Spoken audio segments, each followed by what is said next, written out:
Subscribe to our channel for more gripping stories and unexpected twists. The company party was in full swing, lights flashing, music pulsing through the crowded room. I stood near the bar, sipping a drink, watching colleagues laugh and dance. My boss, Mr. Harrison, was at the center, charming everyone with his usual flair. I'd worked at TechTrend for 5 years, grinding away as a mid-level analyst. Tonight, I expected a pat on the back, maybe even a promotion hint. Instead, I felt a strange tension in the air, like a storm brewing. Harrison kept glancing my way, his smile too tight, too forced. I brushed it off, chalking it up to the champagne. But deep down, I knew something was off. I'd seen things, files, emails, numbers that didn't add up. My gut churned as I recalled the late nights digging through data. I'd stumbled on something big, something they didn't know I knew. The room spun slightly, not from the drink, but from the weight of my secret. I tightened my grip on the glass, ready for whatever came next. Harrison raised his glass for a toast, his voice booming over the chatter. Everyone quieted, eyes fixed on him, the king of the night. I leaned against a pillar, blending into the background, watching. His speech was all corporate fluff, growth, teamwork, bright futures. But his eyes locked on mine for a split second, cold and sharp.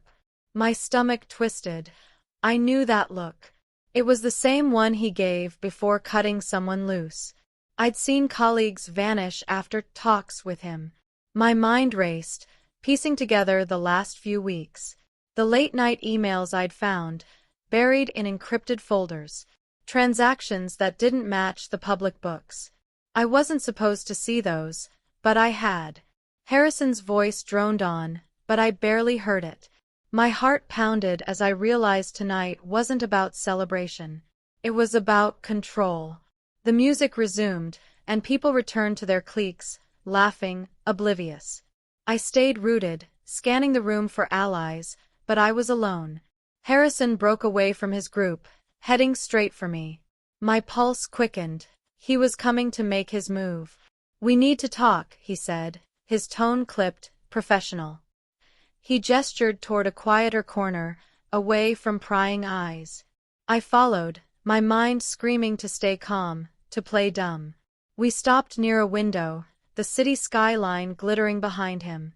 "You've been a good employee," he started, his voice low.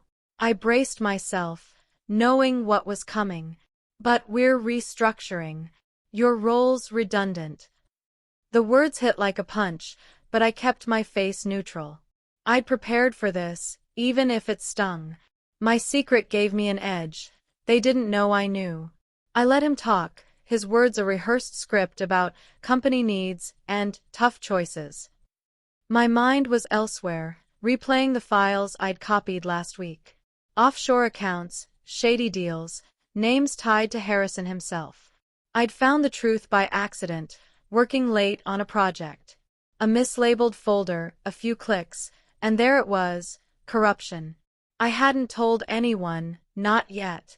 I needed proof, something airtight. Harrison's eyes narrowed as he handed me a severance letter. "Sign this and we're done," he said, almost smug. I took the paper, my hands steady despite the fire in my chest. He thought this was the end, but I was just getting started. I'd kept my discovery hidden, waiting for the right moment. That moment was coming. The party noise faded as I stared at the letter, my name typed neatly at the top. Termination, effective immediately. No warning, no reason beyond restructuring. I looked up at Harrison, his smirk barely hidden. He thought he'd won, thought I'd slink away quietly. But I knew about the money, millions siphoned from the company. I'd traced it to his private accounts, to deals with shell companies.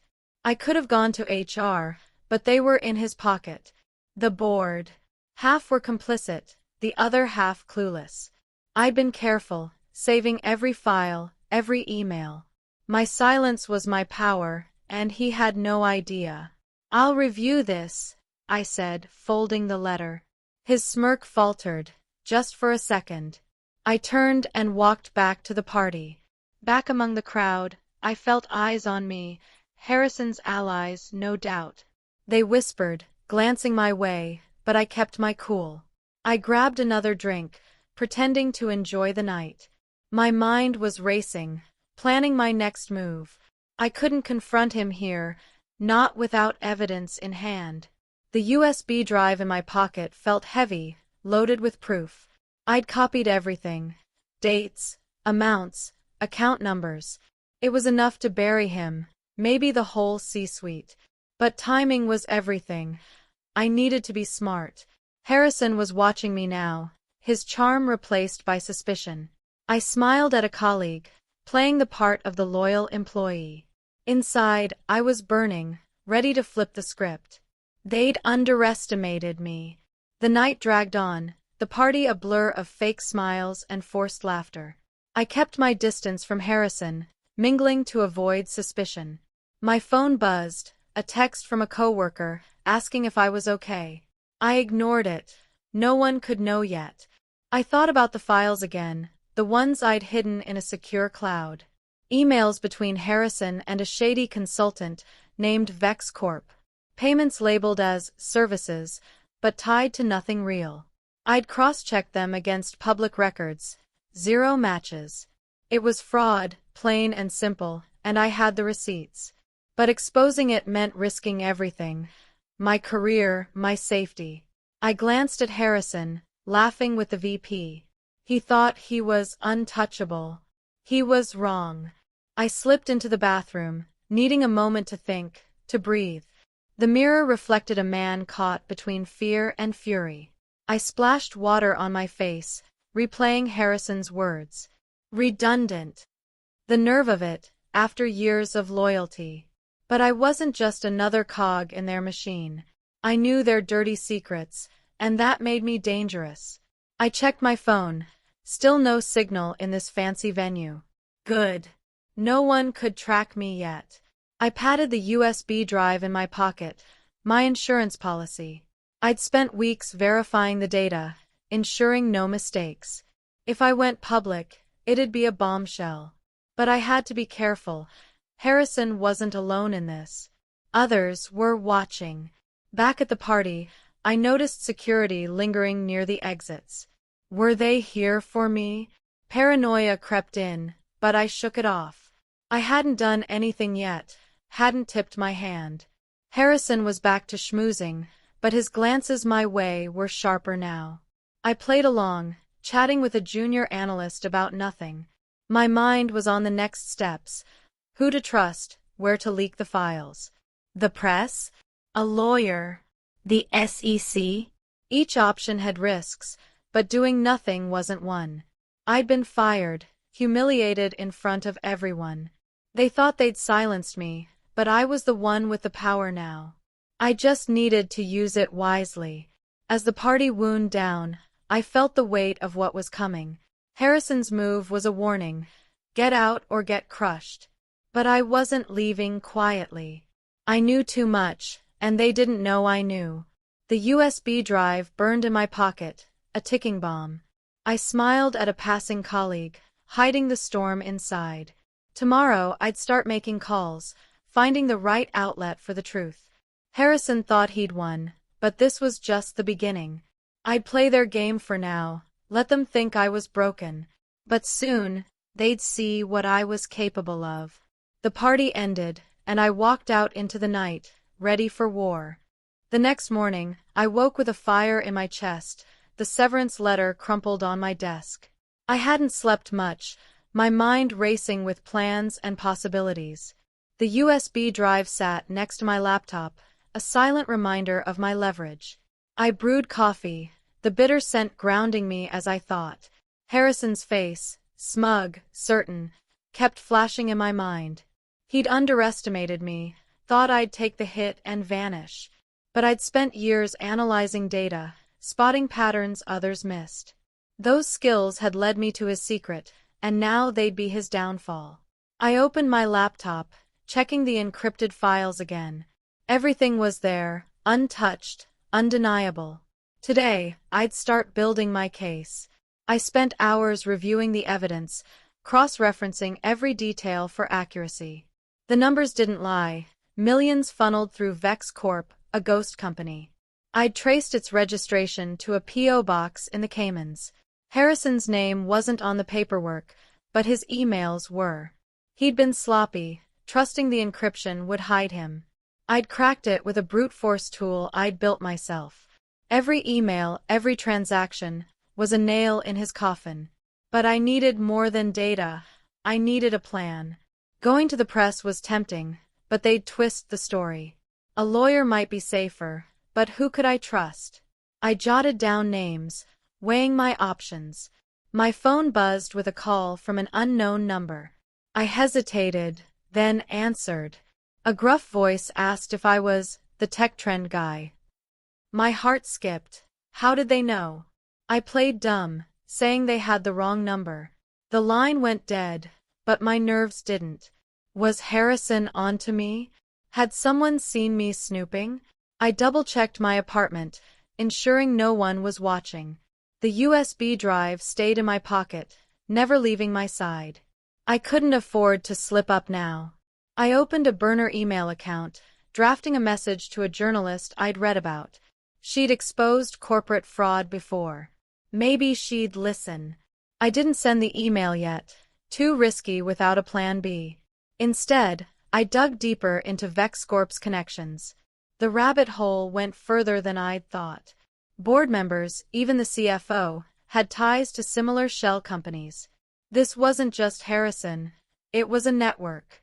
My firing wasn't personal, it was damage control.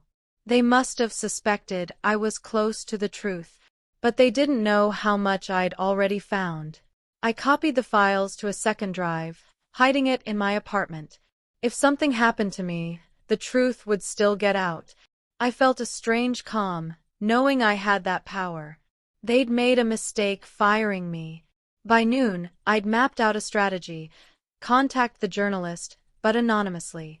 I'd use a VPN, a public Wi-Fi spot, untraceable. The files would speak for themselves, but I'd need to explain enough to hook her. I wrote a rough draft, keeping it vague but compelling. Tech Trend's Dirty Secrets, I titled it, listing just enough to grab attention.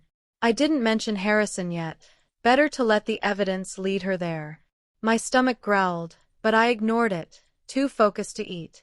Every minute felt like borrowed time. If Harrison's people were watching, I had to move fast. But I was ready. They'd pushed me out, but I was coming back harder. I left my apartment, heading to a coffee shop across town for the Wi-Fi. The USB drive was tucked in a hidden pocket, my paranoia at an all-time high. The city buzzed around me, but I felt like a ghost, unseen but dangerous. At the shop, I connected to the network, my VPN shielding me. I sent the email, attaching a single encrypted file as a teaser. The journalist would need to earn the rest. I sipped my coffee, watching the door, half expecting Harrison's goons to barge in. Nothing happened, but the tension didn't ease. I just lit a fuse, and there was no going back. The truth was out there now, waiting to explode. Back home, I checked the news, expecting nothing yet. Silence. Good. It meant the journalist was probably digging. I kept my phone off, avoiding any trace. My mind wandered to the party again, Harrison's smug face as he handed me the letter. He'd thought it was over, that I'd crawl away defeated. But I'd been steps ahead, collecting evidence for weeks. The late nights, the stress, it was all worth it now. I opened my laptop, reviewing the files again. One email stood out, Harrison promising Vex Corp a bonus for discretion. It was damning, and I had it in black and white. They were going down. The day dragged on, my nerves fraying with every hour of silence. I paced my apartment, second-guessing my move. Had I been too bold? Too vague? The journalist hadn't replied yet, but it was early. I checked the burner email. Nothing. I forced myself to eat, to stay sharp. Harrison's network was powerful, connected to people I couldn't touch. But they weren't invincible. I had the data, the proof, the story. If the journalist didn't bite, I'd find someone else. The SEC, maybe, or a whistleblower hotline. I wasn't just fighting for me, I was fighting for everyone they'd screwed over. This was bigger than one firing. Night fell, and I couldn't sit still. I walked the city, blending into the crowd, thinking. Harrison probably thought I was packing my bags, leaving town. Instead, I was plotting his ruin. The USB drive felt heavier now, a symbol of my resolve. I'd spent years being invisible at TechTrend, just another analyst. But invisibility was my strength. They hadn't seen me coming. I stopped at a park, watching the city lights, and made a decision. If the journalist didn't respond by morning, I'd escalate. There were other outlets, other ways to leak the truth. I wasn't giving up, not after what they'd done. Back home, I checked the burner email again. Still nothing. Frustration gnawed at me, but I stayed calm. I'd waited this long. I could wait a little more. I opened the files again, unable to stop myself. One document caught my eye, a memo about cleaning house. It wasn't explicit, but the timing lined up with my firing. They were covering their tracks, getting rid of loose ends. I was a loose end, but not the kind they expected. I smiled, a grim satisfaction settling in. Harrison thought he'd played me, but I was playing him. The game wasn't over, it was just getting started. Morning brought a reply from the journalist, a single line, "Send more." My heart leapt. She was hooked. I drafted a longer email, attaching another file, still careful not to reveal too much. I used a different coffee shop, a different VPN, staying invisible. The email laid out the basics. TechTrend's fraud, millions missing, VexCorp's role. I didn't mention Harrison yet, but I hinted at a big name. She'd dig, and she'd find him. I sent it and left, my pulse racing. The city felt alive now, like it was watching me back. I was in deep, but I wasn't scared anymore. I was angry, ready to fight. They'd tried to break me, but I was breaking them. Back at my apartment, I waited, refreshing the burner email every hour. No reply yet, but I felt the momentum shifting. The journalist was my first move, but I had backups. I'd researched whistleblower protections, legal options, even anonymous forums. The truth was too big to stay buried. Harrison and his cronies had built an empire on lies, but I had the key to tear it down. I checked the USB drive again, paranoid it might have vanished. It was still there, my ace in the hole. I thought about my coworkers, the ones still at TechTrend. They deserved to know the truth. I was doing this for them, too. By afternoon, the journalist replied again. "This is big. Meet me."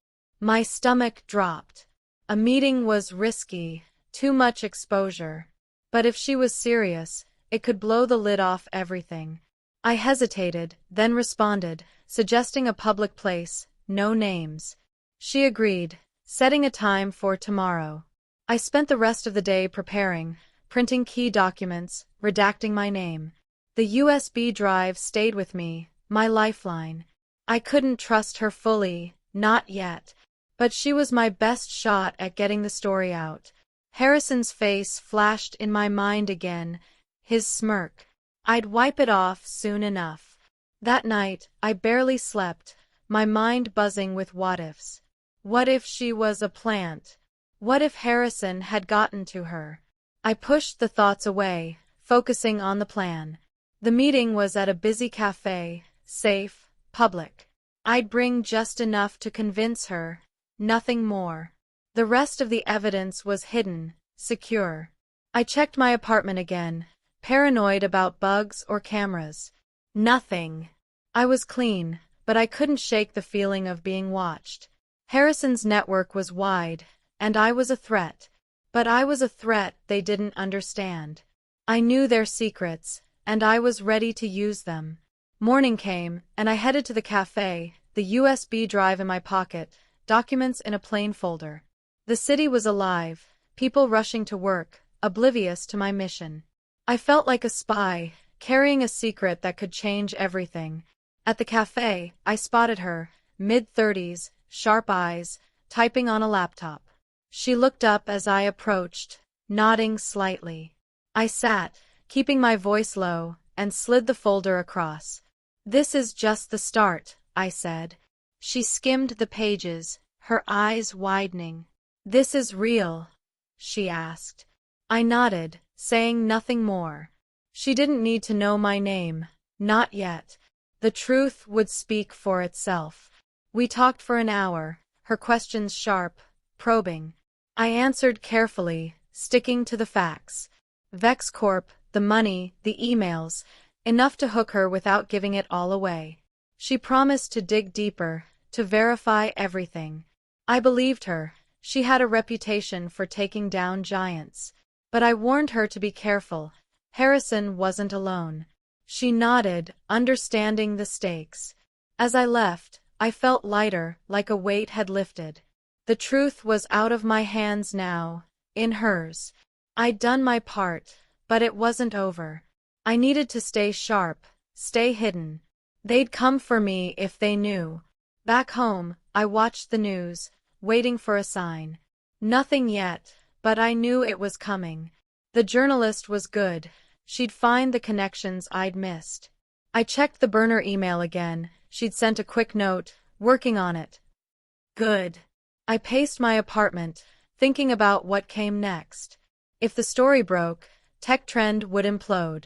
Harrison would try to spin it, but the evidence was too strong.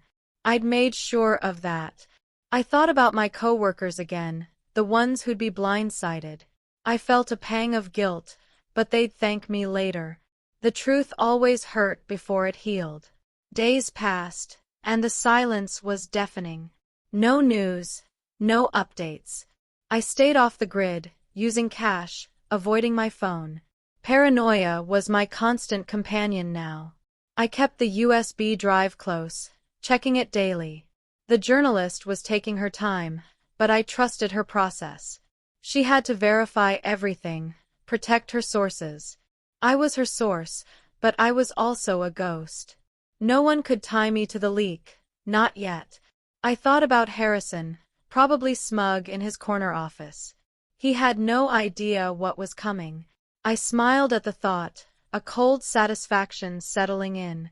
I'd been invisible for years, but now I was a shadow he couldn't escape. Finally, a headline broke, Tech Trend under fire, fraud allegations surface. My heart raced as I read. The journalist had done it. Names, dates, amounts, all laid bare. Harrison wasn't named yet, but Vex Corp was, and the net was tightening. I scanned the article, my evidence woven into every line. She'd kept me out of it, as promised. I felt a rush of relief, but it wasn't over. Harrison would fight back, and he'd be looking for the leak. I had to stay one step ahead, always. The USB drive was still my insurance, my shield. I hid it again, in a new spot, just in case. The game was far from over. That night, I sat in the dark, the city's glow filtering through my window.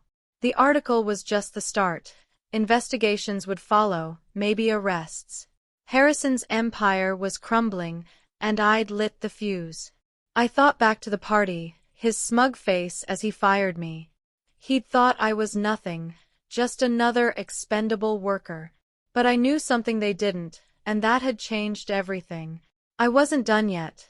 There were more files, more secrets. I'd keep digging, keep fighting. They'd tried to silence me, but I was louder than ever. The truth was my weapon, and I was just getting started. Don't miss what happens next. Subscribe to our channel for the full story.